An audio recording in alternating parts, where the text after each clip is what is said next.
So, in conclusion, and implications for practice, this incarcerated population remains at risk.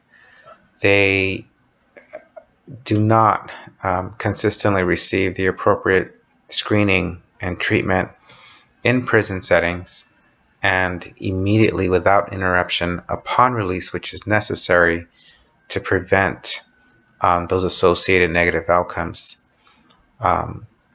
The master's prepared nurse is responsible and held at the highest level to develop those standardized processes in collaboration with other stakeholders and disciplines, and bringing those teams together to change the stigma and develop policy that is effective in addressing the lapse in transition from prison to community.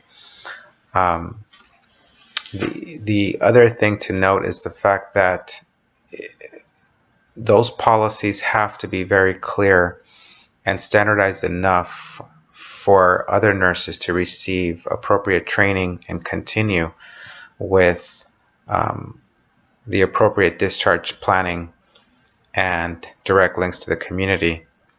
Overall, that is one major component, but it doesn't work unless upon entry to a prison, we've screened them utilizing evidence-based NIDA tools. We've started medication-assisted therapy that includes methadone, buprenorphine, and naloxone, and started them on CBI, cognitive behavior intervention, and addressed the social determinants of health as a comprehensive treatment plan for these patients.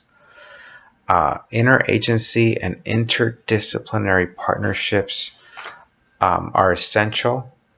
An institution or a prison cannot do this by themselves. It has to be a team-based effort, not only by one community, but as a nation.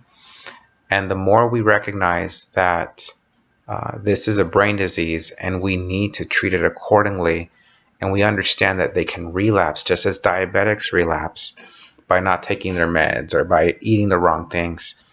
Opiate use disorder patients may relapse. Maybe the cravings were too strong and the coping mechanisms weren't enough at the time. Maybe they missed some of their medications, which increased the cravings. We need to understand that as a nation to continue to treat these patients with appropriate evidence-based treatment. And more studies are necessary to understand the different variables that come from either a psychological or a social determinant of health or other background that affect how they recover in the community and rehabilitate despite having a direct link to an OUD provider. Some of those include psychosis, trauma, being a minority, race in a persistently low socioeconomic situation. So those are some examples that require more studies, that require looking into further, because this is a very complex treatment process. And the more we continue to understand and research and study the evidence for best practices as in the community, while in prison, and upon release, we are in a better position to control this opioid epidemic.